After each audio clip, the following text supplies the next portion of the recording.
मित्रों, आप सभी का स्वागत है हमारे YouTube चैनल पर। अगर आपको हमारे वीडियो पसंद आए तो आप हमारे चैनल को सब्सक्राइब करें, लाइक करें, कमेंट करें और शेयर करें, अपने दोस्तों के साथ भी शेयर करें। और आपके जो भी क्लासें हैं, फिजिक्स, केमिस्ट्री, मैथ, 10th की साइंस, 10th की मैथ, इन सब की अलग अलग प्लेलिस्ट बना दी गई है। उन प्लेलिस्ट के हिसाब से आप जाइए और अपनी पढ़ाई स्टार्ट करें, ठीक है। तो आज हमारा है अपने विद्युत क्षेत्र, चैप्टर पहला है फिजिक्स का। अब हमारा आज का टॉपिक है आवेशों के संदर्भ में महत्वपूर्ण तथ्य। बहुत ही जबरदस्त दो पॉइंट है जो आपको समझने बहुत जरूरी है। ये दो पॉइंट आपको बहुत कुछ समझाने वाले हैं। आज आपने इतने दिन जो पढ़ा है वो क्या पढ़ा है, अब हम आगे क्या पढ़ने वाले हैं, ये दो पॉइंट पर निर्भर करेगा। उसके बाद हम न्यूमेरिकल करेंगे इसी वीडियो में, ठीक है। तो ये देखिए, मैंने एक पहले लाइन लिखी है, द्रव्यमान के बिना आवेश संभव नहीं। यानी पहली लाइन क्या लिखी है, द्रव्यमान के बिना आवेश संभव नहीं। और फिर बाद लिखा है द्रव्यमान पर आवेश हो जरूरी नहीं, ठीक है। पहले लिखा है द्रव्यमान के बिना आवेश संभव नहीं, फिर बाद में लिखा है द्रव्यमान पर आवेश हो जरूरी नहीं। इसका क्या मतलब है? मैंने ये लिखा है, मान लीजिए इस कहने का मतलब ये है, मान लीजिए कोई आवेश है, मान लीजिए प्लस और नेगेटिव, ये दो ही आवेश है। मैं जो समझा रहा हूँ वो समझिए आप, ठीक है। ये क्या पहली लाइन का मतलब समझा रहा हूँ आपको, ठीक है। ये पहले वाली द्रव्यमान के बिना आवेश संभव नहीं, समझना क्या, आवेश दो प्रकार के, प्लस और माइनस। ये जो भी आवेश होते हैं वो क्या होते हैं, द्रव्यमान होते हैं, ठीक है।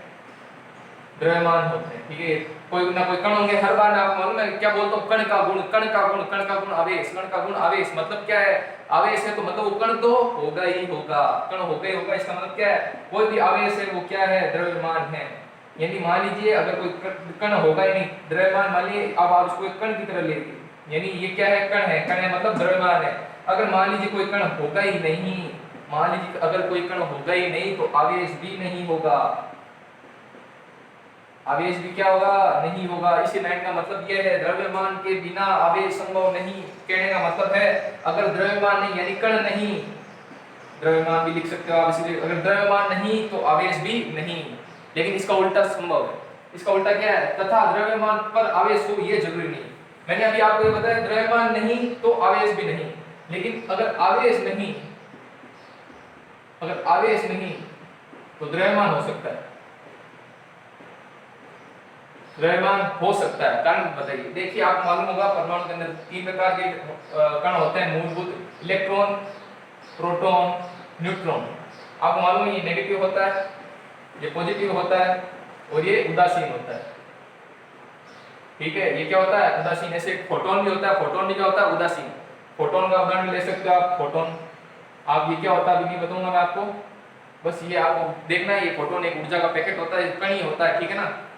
तो ये इलेक्ट्रॉन, प्रोटॉन, ये क्या है, आवेश है, आवेश है, कण भी है। लेकिन उदासीन देखिए, ये उदासीन न्यूट्रॉन, न्यूट्रॉन आवेश है क्या, न्यूट्रॉन।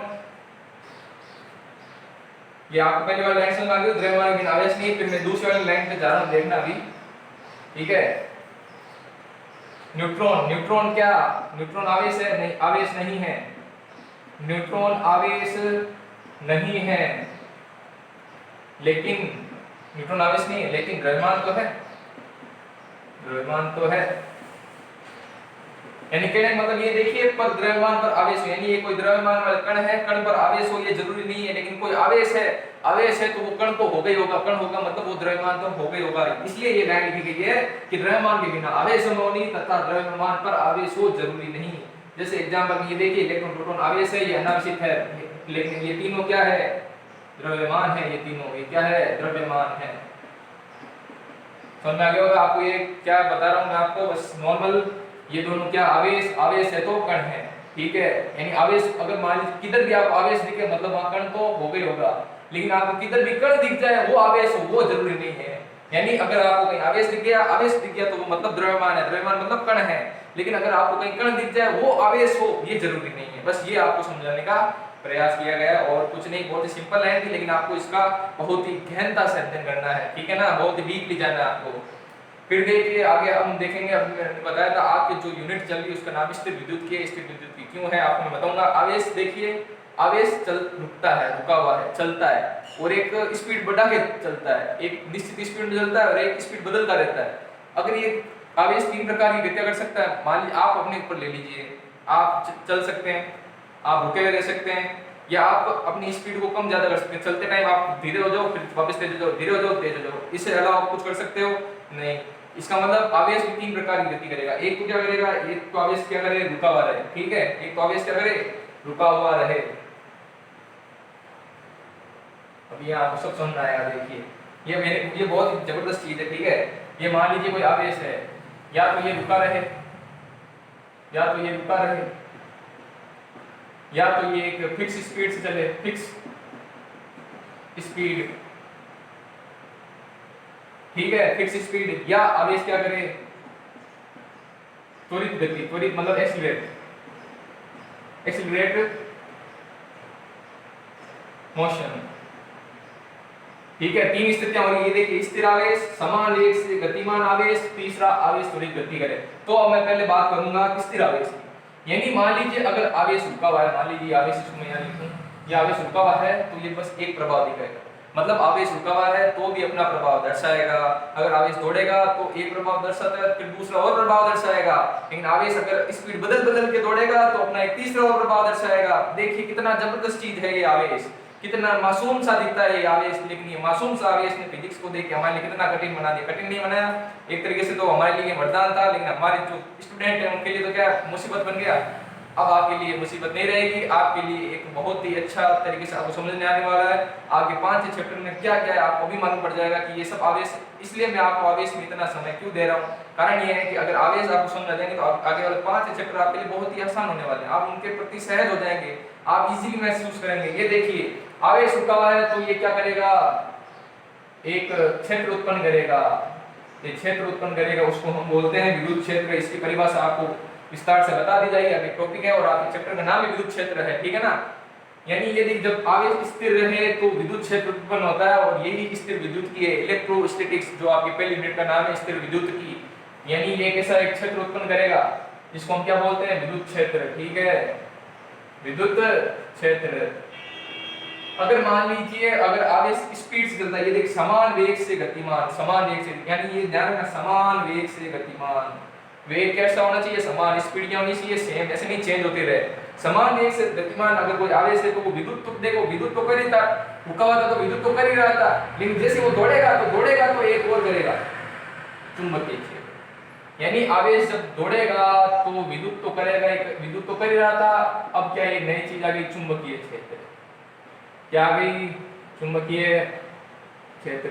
कितना जबरदस्त है, वाह क्या आवेश है भाई। तो रुका हुआ था तो कुछ और, दौड़ने लगा तो एक और, अभी देखना अलग अलग दौड़ेगा तो कुछ और। देखिएगा कैसे जब आवेश त्वरित गति करे तो विद्युत क्षेत्र, चुंबकीय क्षेत्र प्लस विद्युत चुंबकीय विकिरण, एक और विकिरण और निकलेगी।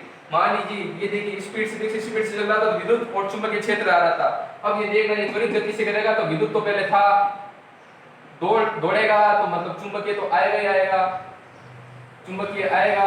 लेकिन दौड़ कैसे रहा है, फिक्स स्पीड से नहीं दौड़ रहा, कभी स्पीड तेज कर रहा है, कभी स्पीड धीरे कर रहा है, तेज धीरे तेज स्पीड, या तेज से तेज मान लीजिए 10 किलोमीटर पर आवर, 10 से 20, 20 से 30, 30 से 40, 40 से 50, यानी लगातार बढ़ा रहा है कमीना। बहुत ही खतरनाक आदमी है ये कमीना। अगर जैसे जैसे अपनी स्पीड बढ़ाता रहेगा तो फिर बाद में एक विकिरण निकलेगी जिसको बोलते हैं विद्युत चुंबकीय विकिरण, विद्युत चुंबकीय विकिरण। समझ में आया, विद्युत चुंबकीय विकिरण। यानी अब ये देखिए कौन कौन सी स्थिति है, आवेश रुका हुआ है तो विद्युत क्षेत्र उत्पन्न, आवेश समान वेग से गति कर रहा है तो विद्युत क्षेत्र चुंबकीय क्षेत्र, आवेश त्वरित गति कर रहा है तो विद्युत क्षेत्र चुंबकीय क्षेत्र, विद्युत चुंबकीय विकिरण। तो ये देखिए हम अब प्रारंभ के 2-3 चैप्टर में हम स्थिर आवेश पर अध्ययन करेंगे तो विद्युत क्षेत्र के बारे में सब कुछ पढ़ेंगे। उसके बाद हम आवेश को दौड़ाएंगे, आवेश को दौड़ाएंगे तो विद्युत क्षेत्र, फिर चुंबकीय क्षेत्र, चुंबकीय क्षेत्र, विद्युत क्षेत्र और चुंबकीय क्षेत्र आती है, आपके घर की लाइट आ जाएगी। घर की लाइट आने के बाद हम बढ़ेंगे आवेश की त्वरित गति पर। जैसे आवेश त्वरित गति करेगा तो बाद में विद्युत चुंबकीय विकिरण वाली एक और घटना आएगी। यानी ये सारी घटनाएं आपको इसी क्लास में पढ़ना है। यानी आपकी क्लास 12th में आवेश से रिलेटेड देखिए इतने सारे टॉपिक है, आपको सबको पढ़ना है। विद्युत क्षेत्र क्या होता है, चुंबकीय क्षेत्र क्या होता है, विद्युत चुंबकीय विकिरण क्या होती है, इनसे रिलेटेड आपके एग्जाम में भी कई सारे क्वेश्चन आएंगे। तो ये देखिए आपको अगर ये बेसिक आता है तो आप उनके प्रति सहज हो जाओगे, तो आपके लिए वो पढ़ना कितना आसान हो जाएगा। वैसे उनमें कई सारे नियम है, लेकिन वो नियम है तो आपको उनका बेस तो मालूम होना चाहिए ना, कहाँ से वो ये है। ये देखिए आवेश ही सब कुछ है। यानी मैंने कहा था ना स्टार्टिंग में, आवेश एक ऐसा बंदा है जो स्पेशल चीजें करेगा, स्पेशल चीजें करता है। तो ये स्पेशल चीजें ये देखिए क्या क्या कर रहा है, ये देखिए क्या चीज है, इसलिए हम आवेश को इतना समय देते हैं। आवेश को पहले पढ़ना इसलिए जरूरी है। तो आपको मालूम पड़ गया कुछ महत्वपूर्ण तथ्य क्या है, और आपको ये भी बता दिया है आवेश है तो मतलब वो द्रव्यमान हो गए होगा, आवेश है मतलब वो कण तो हो गई होगा, लेकिन कण है तो वो आवेश नहीं होगा। क्यों? क्योंकि कण के अंदर देखिए इलेक्ट्रॉन भी मतलब पॉजिटिव भी हो सकता है, नेगेटिव भी हो सकता है, उदासीन भी हो सकता है। मतलब कण का आवेशित होना जरूरी नहीं है, आवेशित हो सकता है लेकिन जरूरी नहीं है। लेकिन आवेश है तो उसका कण होना जरूरी है। तो ये 2 पॉइंट थे। उसके बाद हम बढ़ते हैं अपने छोटे मोटे क्या न्यूमेरिकल। सिंपल से हैं, न्यूमेरिकल से आप बहुत डरते होंगे कुछ तो, और किसी के लिए तो हलवा है, किसी को न्यूमेरिकल में मजा आता है। तो हम क्या करेंगे, सबका अध्ययन करेंगे। न्यूमेरिकल तो एक क्या गणित की प्रक्रिया है, अगर आपको ये भाषा ज्ञान मालूम है तो वो आपके लिए सबसे अच्छा रहेगा। अब हम बढ़ेंगे न्यूमेरिकल पर बढ़ते हैं। चलो न्यूमेरिकल पर बढ़ते हैं। चलो तो दोस्तों अब हम आते हैं अपने न्यूमेरिकल पर। अब हम करेंगे क्या, न्यूमेरिकल्स। देखिए न्यूमेरिकल से ज्यादा डरने की जरूरत नहीं है, मैं आज आपको ये बताऊंगा कि आखिरकार न्यूमेरिकल करने कैसे है। नॉर्मल आपको अगर मैं यहाँ सीधा ये करके बता दूंगा तो वो आपके लिए कुछ काम नहीं आएगा। आपको तो बहुत क्या हुआ आपके लिए, रटना नहीं। विज्ञान को तो हमें समझना है, ये फिजिक्स है, भौतिक विज्ञान आपका प्रश्न। तो देखिए मुन्ना, किसी प्रश्न देखिए, पहले प्रश्न पढ़िए, प्रश्न में ही उत्तर है, ध्यान रखिए।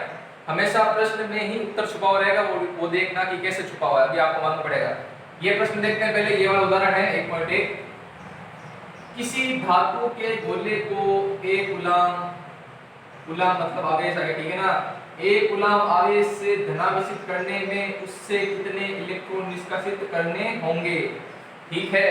क्या लिखा हुआ है, किसी धातु के गोले को एक गुलाम आवेश से धनावेशित करने में उससे कितने इलेक्ट्रॉन, ये क्या पूछ रहा है, कितने इलेक्ट्रॉन निष्कासित करने होंगे। निष्कासित क्यों करने पड़ेंगे, ये देखिए प्रश्न में देखिए निष्कासित क्यों लिखा है, क्योंकि ये धनावेशित है। किसी वस्तु को धनावेशित करते हैं तो क्या होता है, इलेक्ट्रॉन निकलते हैं, इसलिए इसने यहाँ पूछा है धनावेशित करने में उससे कितने इलेक्ट्रॉन निष्कासित करने होंगे। अगर आपको प्रश्न ऐसे घुमा के पूछ ले, किसी धातु के गोले को एक गुलाम आवेशित करने के लिए एक गुलाम आवेश से ऋणावेशित करने में उससे कितने इलेक्ट्रॉन ग्रहण करने होंगे, यानी आपको एक प्रश्न को 2 तरीके से सोचना है। धनावेशित लिखा हुआ मतलब वो क्या होगा, उस धातु गोला क्या करेगा, उस आवेश को निष्कासित करेगा। धनावेशित मतलब अपने इलेक्ट्रॉन निकालना, ऋणावेशित मतलब इलेक्ट्रॉन ग्रहण करना। लेकिन यहाँ प्रश्न में धनावेशित लिखा हुआ है, इसका मतलब इसलिए ये पूछ रहा है कितने इलेक्ट्रॉन निष्कासित करने होंगे। आपको प्रश्न को बहुत ही सही तरीके से समझना है, प्रश्न समझ गए तो उत्तर आ जाएगा। अभी तो मैं आपको एक सीधा एक सूत्र से बता दूंगा, सर भैया देखो आपको ऐसे करना है, आपको इसका मान दिया है, अब आपको यही तो निकालना है, नहीं ये इसमें सीधा नहीं पहुंचना है, अभी आपको सीधा नहीं पहुंचना है। अभी तो आपको ये समझना है कि प्रश्न को करना कैसे है, बहुत ही शानदार तरीके से समझना है आपको। क्योंकि अगर आप छोटे न्यूमेरिकल गणना सीखोगे तभी तो बड़े होंगे आपसे। ये बहुत ही सरल है, आप यदि मैं करके दिखाऊंगा तो आप सोचेंगे तो हलवा, इसमें समय क्यों लगाया, समय लगाने का कारण है, अभी मालूम पड़ेगा। ये आंसर शुरू करेंगे। ये देखिए किसी धातु का गोले को एक गुलाम आवेश से, मतलब यहाँ देखिए आवेश का मान क्या दिया हुआ है, क्यू मान लीजिए आवेश को क्यू बराबर एक गुलाम, अभी तो मेरे को जो दिया है वही लिखूंगा। किसी धातु के गोले को एक गुलाम आवेश से धनावेशित करने में उससे कितने इलेक्ट्रॉन मान लीजिए n, मेरे को क्या करना है ज्ञात, मेरे को तो क्या बस इतनी ही चीजें दी गई, कुछ और दिया हुआ है क्या, कुछ और दिया हुआ है क्या, हाँ ये देखिए कितने इलेक्ट्रॉन, लेकिन दिया हुआ यहाँ इलेक्ट्रॉन है ना, कितने इलेक्ट्रॉन निष्कासित करने होंगे। अगर आपको देखिए मैंने बस जो प्रश्न दिया हुआ लिखा, क्यू बराबर एक गुलाम, n बराबर हमें ज्ञात करना है, यानी कितने इलेक्ट्रॉन निष्कासित करेगा। अब ये देखिए क्यू दिया हुआ है, ठीक है, सिर्फ क्यू ही दिया हुआ है, एक इलेक्ट्रॉन नाम की आपको चीज यहाँ दिख रही है, n आपको ज्ञात करना है।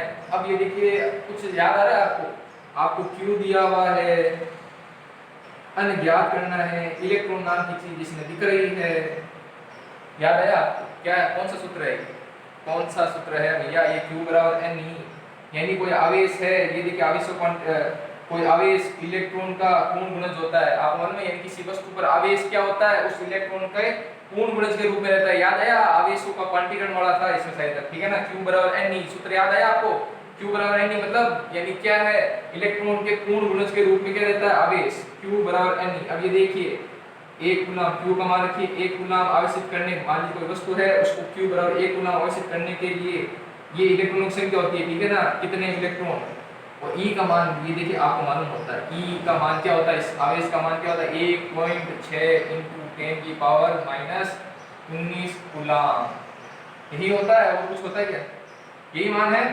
तो हमें क्या निकालना है, n मतलब इलेक्ट्रॉन, कितने इलेक्ट्रॉन। अब ये देखिए आपको क्यू दिया हुआ है, ई दिया, ई तो दिया हुआ नहीं था, ई यहाँ पे ई दिया हुआ था, बस हमने यहाँ से सोचा ई का मान तो है मेरे पास, क्यू इन्होंने 1 कूलम दिया है तो मेरे को बस एन को ज्ञात करना है। यानी अगर आपको क्यू बराबर एन वाले अगर प्रश्न मिलते हैं तो आपको बस क्यू दिया हुआ रहेगा और एन, या तो आप एन दे देंगे, क्यू पूछ लेगा, क्यू दिया हुआ रहेगा, एन पूछ लेंगे, ई आपको नहीं बताएगा क्यों, ई का मान तो 1.6 × 10⁻19 कूलम तो रहता ही है। यानी आप समझ रहे हैं प्रश्न कैसे करना है। आपको याद है कि बस दो ही चीजें दिखी, आवेश दिखा और एन, क्यू दिखा एन दिखा, ई का मान आपको मालूम है। यानी आप सोच सकते हो क्यू बराबर एन, नहीं हां मेरा काम हो रहा है तो लगा के देखो, अगर उससे नहीं होगा तो कुछ और से करेंगे, लेकिन अभी तो मेरा ऐसे काम हो रहा है तो बस कर लेंगे काम। तो एन और गुणा क्या 1.6 × 10⁻19 कूलम। अब ये देखिए एन बराबर क्या आएगा, 1 कूलम बट्टा, ये बट्टे में चला जाएगा 1.6 × 10⁻19 कूलम। ये देखो मात्रक से मात्रक कैंसिल हो जाएगा, काटना नहीं है, ठीक है ना। तो ये देखिए 10⁻19 ऊपर जाएगा तो क्या आएगा 10⁻+19 बट्टा 1.6। जब आप इसको हल करोगे तो आपका मान आएगा 6.25 × 10⁻18 इलेक्ट्रॉन। तो बालकों आपको यहाँ नहीं निकालने की कोई आवश्यकता नहीं है, आप यहीं भी छोड़ सकते हैं, ठीक है ना। अभी आप यहीं छोड़िए, ज्यादा मतलब में टाइम पास ना करें। आपने ये निकाल लिया मतलब आप एकदम सही है, आपको ये लिखना आना चाहिए, ठीक है ना। क्यू बराबर एन ई, जो है मेन पॉइंट तो यही है, क्यू बराबर नहीं, बाकी तो क्या भाग होना ही है और कुछ थोड़ी है। यानी देखिए एन बराबर अगर मैं 6.25 × 10⁻18 इलेक्ट्रॉन, यानी 6 पॉइंट यानी देखिए कितने हो गए 6.25 × 10⁻18 इलेक्ट्रॉन अगर निकाल दूं तब जाके 1 कूलम आवेश निकलेगा। देखिए 1 कूलम आवेश से धनावेशित करना, 1 कूलम आवेश से किसी वस्तु को धनावेशित करने के लिए आपको उससे इतने सारे इलेक्ट्रॉन बाहर निकालोगे तब जाके वो वस्तु क्या होगी धनावेशित, वो भी कितनी 1 कूलम धनावेशित। कितना अच्छा प्रश्न है। ऐसे आप धनावेशित करने का प्रयास करना, 1 कूलम आवेश से ऋणावेशित करने में उससे कितने इलेक्ट्रॉन ग्रहण करने होंगे। आंसर बताइए, आंसर बताइए भैया क्या होगा, बताओ, यही आंसर होना चाहिए। बस क्या है 1 कूलम आवेश से ऋणावेशित करना है, इस बात और कुछ नहीं है, बस ऋणावेशित करने में उससे कितने इलेक्ट्रॉन ग्रहण करने होंगे। एक बात बताइए 1 कूलम आवेश अगर मैंने निष्कासित किया है तो सामने वाले के पास कितना जाएगा, आधा कूलम जाएगा क्या, नहीं ना, आवेश संरक्षित रहेगा। मैं 1 कूलम निकालूंगा तो सामने वाला को कितना लेगा 1 कूलम। यानी अगर आप सेम टू सेम प्रश्न दिया जाए तो यही करना है बस, और आंसर भी यही आएगा। यानी देखिए एक प्रश्न से हमने उस प्रश्न को कहां-कहां घुमा दिया, हमने यहाँ ऋणावेशित लिख दिया, यानी किसी धातु के गोले के 1 कूलम आवेश से ऋणावेशित करने में उससे कितने इलेक्ट्रॉन ग्रहण करने होंगे, कितने इलेक्ट्रॉन ग्रहण करने होंगे। मान लीजिए अगर मैंने धनावेश वाला कर लिया यानी कितने निष्कासित करेगा। अगर मान लीजिए कोई वस्तु धनावेशित 1 कूलम धनावेशित होने के लिए इतने इलेक्ट्रॉन निकालेगी तो सामने वाली वस्तु इतने इलेक्ट्रॉन ग्रहण करेगी तभी तो उसके ऊपर 1 कूलम आवेश आएगा। तो अगर वो दूसरा प्रश्न होगा तो उसका भी आंसर यही। यानी इस प्रकार, यानी कि वैसे बहुत सरल था, आपको मैं बता देता क्यू बराबर एन होता है। ज्यादा अगर आपको दिमाग नहीं चला तो यहीं रखें आप, क्यू बराबर नहीं, आपको क्यू का मान 1 कूलम दिया हुआ है, ऐसे करो एन बराबर क्यू बटा ई, ठीक है। क्यू का मान 1 कूलम दिया हुआ है, इसका मान 1.6 × 10⁻19 होता है। फिर इसको आप हल कर दो 6.25 × 10⁻18 इलेक्ट्रॉन, ये लो इलेक्ट्रॉन, ऐसे लिखना आसान है इलेक्ट्रॉन, आप ऐसे भी कर सकते हो सर। अब फिर बात सीधा करना, अब आपको ये समझ आ गया ना, प्रश्न दिखा क्यों मिला, क्यों दिखा मतलब आवेश का मान मिला, एन पूछा है मतलब क्यू बराबर एन, ई का मान तो मेरे को मालूम होता है, क्यू इन्होंने मेरे से दिया हुआ है तो मतलब मेरे को एन निकालना है। अगर मान लीजिए किसी प्रश्न में आपको क्यू नहीं पूछा हो, एन दिया हो, यानी कितने इलेक्ट्रॉन त्यागता है और ई का मान आपको मालूम हो तो आप यही सूत्र लगाइए। यानी देखिए इस सूत्र को आप सूत्र को देखते आप कई सारे प्रश्न समझ सकते हैं, यही तो था और कुछ नहीं था। आगे होगा समझ में कैसे करना है, क्यू बराबर आपको लिखना है जो दिया हुआ है, तो बाद में अगर आपको सूत्र यहाँ से समझ में आ रहा होगा कि क्या लगा सकता हूँ मैं, अगर ये नहीं काम आएगा तो कुछ और लगाएंगे, लेकिन अभी तो इसमें ये काम आ रहा है तो बस ये मान रखें। क्यू का मान 1 कूलम, एन ज्ञात करना 1.6 × 10⁻19 इसका मान होता है, एन का मान ज्ञात करना, इसको बट्टे में भेजा, हल किया, बस ही कितना सरल था। वैसे सरल था लेकिन आपको समझाने के लिए काफी मैंने समय दिया है और कुछ नहीं। अब हम आते हैं इस पर, बहुत ही अच्छा क्वेश्चन है, अभी आपको मालूम पड़ेगा क्या है। किसी वस्तु को इतना आवेशित किया जाता है कि उसके द्रव्यमान में 9.1 Ng, ये Ng क्या है कोई बताएगा, नहीं मतलब तो चलो, Ng का मतलब होता है नैनोग्राम, kg मतलब किलोग्राम, mg मतलब मिलीग्राम, g मतलब सिर्फ ग्राम, Ng आ जाए मतलब नैनोग्राम, नैनो का मतलब 10⁻⁹, ठीक है। आपको मैं बता दूं Ng का मतलब क्या होता है, Ng का मतलब नैनोग्राम, नैनोग्राम, ठीक है, 10⁻⁷ 9 ग्राम। ठीक है, अभी हमें इसको किलो में बदलना पड़ेगा, ठीक है ना, ग्राम से काम नहीं चलेगा, किलो में बदलना पड़ेगा। लेकिन ये देखिए प्रश्न बहुत अच्छा हो जाएगा अभी। यानी पहले प्रश्न देखिए, किसी वस्तु को इतना आवेशित किया जाता है, वस्तु को क्या किया, इतना आवेशित किया जाता है कि उसके द्रव्यमान में 9.1 नैनोग्राम की वृद्धि की जाती है। द्रव्यमान में 9.1 नैनोग्राम की वृद्धि की जाती है। अब ये देखिए यहाँ प्रश्न पढ़ने पर मेरे को एक चीज मालूम पड़ रही है, देखना क्या मालूम पड़ रही है। देखिए मैंने वस्तु को आवेशित किया है, किसी वस्तु को इतना आवेशित करेंगे और वो भी क्या आवेशित करने में द्रव्यमान में वृद्धि होती है। आपको मालूम है किसी वस्तु को हम धनावेशित करते हैं तो उसके द्रव्यमान में क्या होती है, कमी होती है। अगर किसी वस्तु को ऋणावेशित करते हैं तो द्रव्यमान में क्या होती है, वृद्धि। यहाँ इसलिए क्या लिखा है कि उसके द्रव्यमान में 9.1 नैनोग्राम की वृद्धि की जाती है, यानी द्रव्यमान में वृद्धि की, इसका मतलब मैंने वस्तु को जरूर ही ऋणावेशित किया होगा, जरूर ही ऋणावेशित किया होगा। तो ये देखिए आवेश का मान, आवेश की प्रकृति आपने अभी प्रश्न को पढ़ते ही आपने बता दिया कि आवेश की प्रकृति तो भैया ऋणावेश है। यानी मैंने आवेश जो वस्तु थी, यानी वस्तु के आवेश का मान, यानी वस्तु है यहाँ एक तरह से इसने प्रश्न में सही नहीं लिखा, यानी वस्तु की प्रकृति क्या होगी, ऋणावेशित होगी। यानी ये देखिए मैंने प्रकृति तो अभी मालूम पड़ गई, यानी 1 2 3 तीसरे स्टेप को मैंने प्रश्न को पढ़ते हल कर दिया। कैसे हल किया, किसी वस्तु को इतना आवेशित किया जाता है कि उसके द्रव्यमान में वृद्धि, द्रव्यमान में वृद्धि, द्रव्यमान में वृद्धि कब होती है, जब इलेक्ट्रॉन किसी चीज के अंदर आएंगे। द्रव्यमान मेरा कैसे बढ़ेगा, आप मेरे को इलेक्ट्रॉन दोगे, इलेक्ट्रॉन मेरे को मिला, इलेक्ट्रॉन मिलती मेरे द्रव्यमान में वृद्धि हो गई, द्रव्यमान वृद्धि मतलब मेरे ऋणावेशित, आपने मेरे को इलेक्ट्रॉन दिया तो आपके ऊपर धनावेश, ऐसे समझिए। हमने चारों तरफ देख के समझिए। तो हम पढ़ेंगे अभी देख कितने इलेक्ट्रॉन वस्तु को दिए गए। अब आपका एक प्रश्न है कितने इलेक्ट्रॉन वस्तु को दिए गए, तो पहले हम देखते हैं हमें दिया हुआ क्या है। द्रव्यमान में 9.1 नैनोग्राम, पहले ये नैनोग्राम वाला लफड़ा सेट करते हैं। द्रव्यमान में वृद्धि, देखो वृद्धि शब्द आगे यानी परिवर्तन हुआ तो हम यहाँ लिखेंगे डेल एन, डेल एन। ठीक है, नोटेशन है, आप कुछ भी दे सकते हैं, लेकिन हम थोड़ा क्या अच्छा लगता है डेल एन।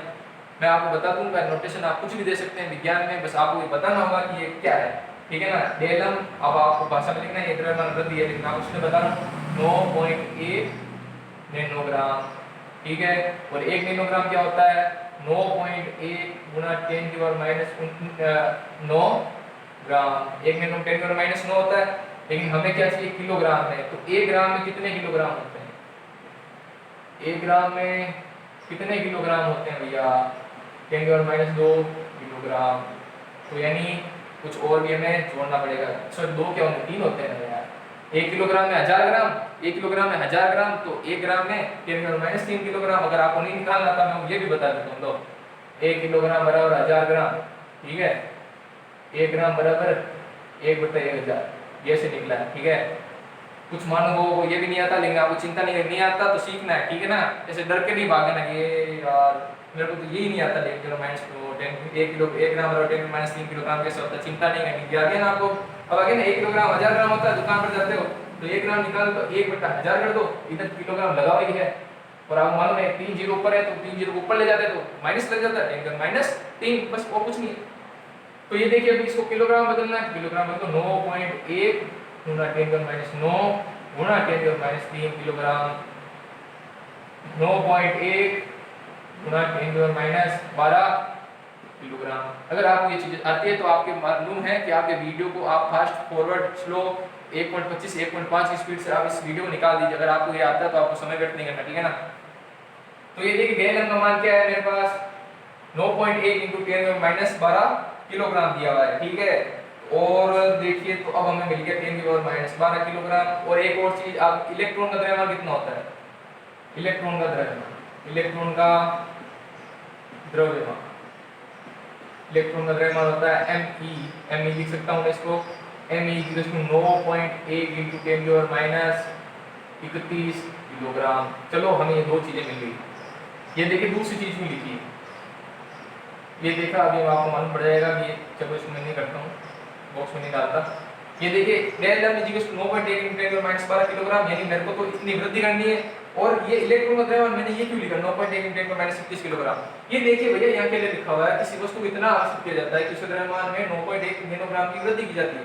तो वृद्धि होगी तो भैया आपको मालूम है आवेशित वस्तु जब होती है तो इलेक्ट्रॉन का आदान प्रदान होगा, इलेक्ट्रॉन का आदान प्रदान होगा तो मतलब द्रव्यमान में इलेक्ट्रॉन अपना रोल निभाएगा, इलेक्ट्रॉन अपना रोल निभाएगा। अब आपको मालूम प्रश्न में दिख रहा है इलेक्ट्रॉन अपना रोल निभाएगा तो यहाँ आ रहा है। अब ये देखना हम ये प्रश्न कैसे करेंगे। देखिए मैं ये मिटा दूं, समझ में आ गया, कॉपी कर लो। ठीक है, बाकी किताब में नहीं है। अब ये देखना, अब हम इस प्रश्न को हल करेंगे। हमारे पास वो चीजें मिल गई, डेल एम और एम ई। अब इसी से हम काम करेंगे, हमारा सारा काम हो गया भैया, कुछ नहीं है इसमें। इतना समय इसलिए दिया जा रहा है ताकि आप ये प्रारंभिक न्यूमेरिकल हैं, आपको न्यूमेरिकल करना आना चाहिए। जो विद्यार्थी लेवल में पीछे रह गए वो भी क्या आगे बढ़ना है, उनको भी पीछे नहीं रख सकते ना, कुछ तो बेचारे उनको भी ऐसे पीछे रख देते हैं। इन्हें लेवल सही नहीं पड़ी भैया, इसमें मैं क्या करूँ, हम करेंगे भैया आपके लिए, क्यों ना। तो ये देखिए डेल एम दिया, एम दिया। अब हमने पूछा कितने इलेक्ट्रॉन वस्तु को दिए गए, यानी मैं कि उस वस्तु को कितने इलेक्ट्रॉन दूं कि उसके पास क्या आ जाए, इतना उसके द्रव्यमान में क्या हो जाए, बढ़ जाए। आप सोच रहे होंगे क्यू बराबर एन, यहाँ तो क्यू बराबर एन यहाँ किस लगेगा, क्यू बराबर एन तो नहीं लगना चाहिए ना। आप सोचो क्यू बराबर एन कैसे लगेगा, मेरे को आवेश का मान तो दिया हुआ ही नहीं है, आवेश का मान नहीं दिया। तो अब मैं देखिए आपको आवेशों को क्वांटिकल में एक चीज बताई थी, किसी वस्तु पर आवेश क्या होता है, उसका इलेक्ट्रॉन के पूर्ण गुणज के रूप में रहता है। इलेक्ट्रॉन के पूर्ण गुणज में अगर रूप में आवेश रहता है तो द्रव्यमान भी इलेक्ट्रॉन के भार के पूर्ण गुणज के रूप में रहना चाहिए। मान लीजिए ये, मान लीजिए इधर कुछ है, समझिए आप इसको, इलेक्ट्रॉन इलेक्ट्रॉन इलेक्ट्रॉन, तो इसके ऊपर मान लीजिए मैंने 2 इलेक्ट्रॉन भेजे हैं, 2 इलेक्ट्रॉन भेजे हैं, तो इनका द्रव्यमान भी कैसे रहेगा, 2 गुना एम ई, यानी एक इलेक्ट्रॉन के द्रव्यमान के 2 गुना के बराबर रहेगा। 2.1 में तो रहने से रहा एम ई, तो यानी इसका मतलब जो हम देखना, ये अभी कॉन्सेप्ट कहां से आया, जो आपकी किताब लिखा आपका दिमाग खराब किया होगा जिसने, आप जो देखिए क्यू बराबर एन नहीं होता है, यानी आवेश अगर इलेक्ट्रॉन के पूर्ण गुणज के रूप में रह सकता है तो द्रव्यमान क्यों नहीं रह सकता भैया, द्रव्यमान क्यों नहीं रह सकता। तो लिखिए आप यहाँ डेल एम बराबर एन एम ई, यानी किसी वस्तु का द्रव्यमान परिवर्तन, उसमें जो इलेक्ट्रॉन का जो कितने देंगे, एन कितने देंगे, हमें ये तो ज्ञात करना है एन कि इलेक्ट्रॉन कितने इलेक्ट्रॉन मतलब एन ज्ञात करना है, एन ज्ञात करना है। तो पिछले वाले में क्या दिया हुआ था, क्यू दिया हुआ था, एन ज्ञात करना है। इस वाले में क्या दिया हुआ है, एन दिया हुआ है, यानी ये दिया हुआ है और हमें ये ज्ञात करना है। तो ये देखिए 2 सूत्र बने, इससे ये निकला है, आपको इसको समझना है। अब मैं इसको मिटा दूं, अगर आपको ये नहीं लिखना, ठीक है ना, आपको सीधा ये लिखना del M equals to N M E, Q बराबर एन ई। देखिए पिछले वाले प्रश्न में हमें आवेश दिया हुआ था और एन पूछा था, अब आपको ई का मान मालूम है। इस प्रश्न में देखिए आपसे कितने इलेक्ट्रॉन मतलब एन पूछ रहा है और दिया क्या है, द्रव्यमान में वृद्धि मतलब डेल एम दिया हुआ है। तो अब समझिए, वापस सोचिए, del M equals to N M E मतलब इलेक्ट्रॉन का द्रव्यमान, वो मेरे को मालूम है, एन मुझसे पूछ रहा है और डेल एम पैसा में दिया है, मतलब क्या, यानी एक वस्तु दी हुई थी उससे हमने कितना कुछ कर लिया है। डेल एम आपको दिया, डेल एम क्या है 9.8 × 10⁻⁻⁻, यानी आपको एक मेरे किलोग्राम में क्यों, मतलब हम सबको क्या करते हैं, एक ही पद्धति में हल करते हैं, एक पद्धति में हल करना होता है, ठीक है ना। n और n का मान क्या है बताइए, 9.1 10⁻31। ये तो आप आसानी से हल कर सकते हैं, इसमें बात का कोई लफड़ा ही नहीं है। करते हैं, देख करना ये भी सीख गया। 10⁻12 9.1 10⁻31 31, ये देख 9.1 से 9.1 गया, 10⁻31 गुणा 10⁻12 बचा कितना, बताओ कितना बचा भैया, कितना बचा, 10⁻19 बच गए क्या, 31 में से 12 गए, कितने बचे 19, 10⁻19 इलेक्ट्रॉन। अरे वाह, कितना सरल प्रश्न था ये। सर आपने मेरे को ये पहले क्यों नहीं बताया, आप तो मेरे को सीधा ये बताते थे del M equals to N M E, मैं तो सीधा सूत्र में रख करके रख लेता, लेकिन नहीं, ऐसे नहीं करना मुन्ना, ये आपको रखने के लिए नहीं है, आपको समझने के लिए मैंने ये बता रहा हूँ कि प्रश्नों से हल कैसे किए जाते हैं। अगर आप रटोगे तो कुछ नहीं होगा, लेकिन आप ये चीज समझना सीख गए तो आप प्रश्नों को चुटकियों में हल कर दोगे। आईआईटी लेवल की पढ़ाई अभी है, आईआईटी लेवल की, ठीक है, लेकिन आप आईआईटी के चक्कर में नहीं पढ़ना है। अगर आपको ज्यादा एक्स्ट्राऑर्डिनरी तभी पढ़े, नहीं ज्यादा इंजीनियरिंग के चक्कर में ना पढ़े, मेरी मान्यता, बाकी आपकी मर्जी। तो ये देखिए कितने इलेक्ट्रॉन उसको दिए गए, एन ज्ञात करना था मेरे को, एन ज्ञात करना था, ये लिख देता हूं मैं, एन मेरे को ज्ञात करना था फर्स्ट वाले के लिए, एन ज्ञात करना था मेरे को, डेल एम दिया हुआ था, डेल एम दिया हुआ था नहीं, हमने डेल एम निकाला, ये डेल एम हमने भाषा में से निकाला, डेल एम भाषा में से एन निकाला और भाषा के अंदर से मैंने एम ई निकाला, एम ई मतलब भाषा का इलेक्ट्रॉन दिया हुआ, इलेक्ट्रॉन किस वजह से वृद्धि होगी, भाषा के अंदर से मैंने इलेक्ट्रॉन निकाला, ऐसे निकालना है। अगर आपको भी समझ नहीं आ रहा तो आप धीरे धीरे प्रैक्टिस करोगे तो आपको समझ में आएगा, लेकिन आपको इसमें थोड़ा दिमाग तो लगाना पड़ेगा ना, थोड़ा बहुत तो दिमाग लगाना ही पड़ेगा भैया, ठीक है। अब हम आते हैं आवेश का मान एवं प्रकृति, आवेश का मान ज्ञात करना है। अब तो भैया हमारे वो सूत्र बता दो, एन आपको दिया हुआ है, आवेश का मान ज्ञात करना, एन दिया हुआ है, आवेश का मान ज्ञात करना, क्यू बराबर एन ई। इस बार देखिए मैंने पूछा बताया था ना, आवेश का मान ज्ञात करो, आवेश का मान ज्ञात करो मतलब इसने क्या किया, आवेश का मान, वस्तु पर आवेश का मान ज्ञात करना, आपको एन दिया, एन निकाल लिया आपने, एन निकाल लिया और क्यू आपको ज्ञात करना है, ई आपको मालूम, ई का मान क्या 1.6 × 10⁻19 क्या n का मान 10⁻19 गुणा 1.6 10⁻−19 बस कूलम, ये आंसर आएगा। 10⁻19 10⁻−19 गया, बच्चा क्या 1.6 कूलम। क्या बात है, क्या बात, वाह वाह। और प्रकृति तो भी हमने निकाली थी, क्या होगी वस्तु की प्रकृति? वस्तु की प्रकृति मैंने क्या कहा, द्रव्यमान गति द्रव्यमान वस्तु तो क्या होता है, आवेश ऋणावेशित होता है। तो वस्तु की प्रकृति ऋणावेशित होगी। अरे वाह, इसी प्रकार आपको आपके जो सारे हैं मजे मजे में करने हैं। आपको प्रश्न को पढ़ना, प्रश्न से उत्तर निकालना है और कुछ नहीं करना। यानी देखिए, आपको एक एक स्टेप को मतलब कंप्लीट करते हुए चलना है। आप यहाँ पहुंचे, द्रव्यमान में वृद्धि दिखी तो मतलब आप पहले द्रव्यमान वृद्धि लिखो, उसके बाद कितने इलेक्ट्रॉन, मतलब आपको n ज्ञात करना है। अब यहाँ पे इलेक्ट्रॉन बनना दिखा और ये देखिए द्रव्यमान दिख रहा है, इलेक्ट्रॉन द्रव्यमान दिख रहा है, तो मैंने n लिख दिया। पिछले वाले में इलेक्ट्रॉन आवेश दिख रहा था तो मैंने इलेक्ट्रॉन का आवेश का मान रख दिया। मेरे को नहीं मालूम कहाँ काम आएगा, लेकिन मैं जैसे ये चीजें लिखता हूँ मेरे दिमाग में चीज बनती है। ये देखो यार, n पूछ रहा है, मतलब ये कुछ ऐसा कुछ बनने का। ये आपके लिए थोड़ा नया है, लेकिन आप सोच सकते हो, आप अपने दिमाग को विकसित करें, ऐसा कुछ बन सकता है, ऐसा कुछ बन सकता है। तो डेल n ज्ञात करना है, n का मान आपको मालूम है। तो इस प्रकार आपने n निकाल लिया, कितने इलेक्ट्रॉन थे, यानी कितने वस्तु इलेक्ट्रॉन को दिए, इलेक्ट्रॉन वस्तु को दिए इलेक्ट्रॉन, भाषा भी लिखो आप अच्छी, वस्तु को दिए इलेक्ट्रॉन, ठीक है। n बराबर 10⁻⁻19 इलेक्ट्रॉन, ठीक है ना। उसके बाद आपसे क्या पूछा, आवेश का मान ज्ञात करना। आवेश का मान ज्ञात करना मतलब क्यों पूछा है, क्यों पूछा है तो आपको मालूम है क्यों बराबर n ही होता है। n आपने अभी भी निकाला और e का मान आपको मालूम है 1.6 10⁻19। ये किया या फिर प्रकृति पूछ रहा है, प्रकृति का हमने प्रश्न पढ़ते ही मालूम पड़ गया हमें कि भैया द्रव्यमान वृद्धि है, द्रव्यमान वृद्धि है, तो इसका मतलब क्या है, इसके ऊपर ऋणावेश आया है। तो इसी प्रकार आपको आपके जितने भी न्यूमेरिकल है आपको इसी हल करने। आगे मैं सेटिंग न्यूमेरिकल कराऊं तो आपको थोड़ी गति के साथ कर रहा हूँ, लेकिन इसमें आपको संपूर्ण समय दिया गया है ताकि आप न्यूमेरिकल को समझ सकें, आप उनसे डरे ना। किसी भी प्रकार, किसी भी स्तर का जो विद्यार्थी ये देख रहा है आपके लिए ही है, जीरो से लेकर जो टॉपर तक है उन सब के लिए है। अगर आप ये समझ जाएंगे, जो मान लीजिए अपने आप को कम समझता है 11th, उसके लिए थोड़ी मुश्किल रही होगी किसी भी कारण से, वो अपने आप को सही कर सकता है, ठीक है। तो ऐसे ही आप हमारे चैनल को सब्सक्राइब करें, अपने दोस्तों के साथ शेयर करें, ताकि हम आपके लिए और भी अच्छे अच्छे वीडियो बनाते रहें और हमारा क्या उत्साहवर्धन होता रहे, क्योंकि आपका प्यार बना रहना बहुत आवश्यक है। तो आप ऐसे हमारे चैनल सब्सक्राइब करें, लाइक करें और शेयर जरूर करें, ज़्यादा से ज़्यादा शेयर करें, ठीक है ना, अपने दोस्तों के साथ। जय हिंद, जय भारत।